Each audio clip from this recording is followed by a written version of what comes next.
संजय राऊत कुंभकर्णाचं नाव घेण्यापेक्षा तुम्ही स्वतः अहंकारी रावण आहात. ज्या पद्धतीनं रावणाने सोन्याची लंका बनवली होती त्याच पद्धतीनं 2.5 वर्ष राज्यामध्ये सरकार असताना तुम्ही महाराष्ट्राची लूट करून सोनं कमवलेलं आहे. सोन्याची लंका तुमची आहे, अहंकार तुमच्याकडे आहे.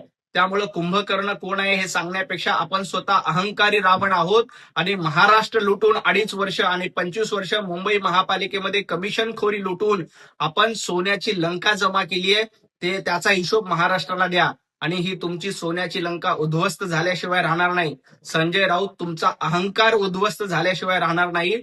नाशिककरांचे आशीर्वाद भारतीय जनता पार्टी महायुतीच्या सोबत आहेत आणि आम्ही नाशिककरांची सेवा करण्यासाठी तत्पर आहोत. नाशिक मधले खड्डे बुजवण्यासाठी नाशिक महापालिका तिथलं जिल्हा प्रशासन अतिशय सक्षम आहे. संजय राऊत तिथं जाऊन नौटंकी करण्यापेक्षा आपल्या पक्षामध्ये उभाटा गटामध्ये मोठमोठे खड्डे पडलेत. अख्खा पक्ष खड्ड्यामध्ये गेलाय. तो पक्ष वाचवण्याचा प्रयत्न केला. कारण नाशिकची जबाबदारी ही माननीय मुख्यमंत्री देवेंद्रजी फडणवीस साहेबांनी, गिरीश महाजन साहेबांनी घेतलेली आहे. त्यामुळे नाशिकचे खड्डे बुजवण्याचं काम युद्ध पातळीवर सुरू आहे. परंतु तुमच्या उभाटा गटामध्ये जो भला मोठा खड्डा पडलाय, ज्या पक्षाची वाताहत झाली, जो पक्ष पूर्णपणे खड्ड्यात गेला, त्याचं आधी बघा आणि मग इतरांवर टीका करा. कुणी टॉयलेटमध्ये पैसे खाल्ले, शौचालयामध्ये पैसे खाल्ले हे शोधण्यापेक्षा मुंबईमध्ये गटारातले पैसे देखील संजय राऊत तुम्हाला कमी पडत नव्हते.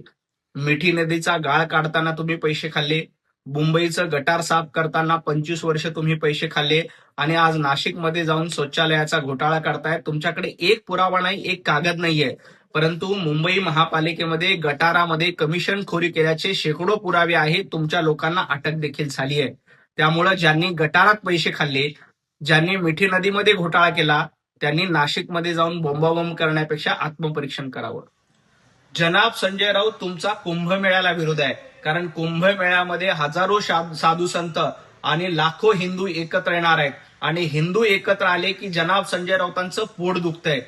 तुमचा इस्तेमाला विरोध झाला नाही, तुम्हाला अल्पसंख्याकांच्या दाढ्या कोरवायच्या त्याला विरोध नाही, परंतु हिंदू एकत्र येणार, लाखो हिंदू नाशिकमध्ये येणार, त्याला बदनाम करण्याचं षडयंत्र, त्याची सुपारी संजय राऊत तुम्ही घेतले.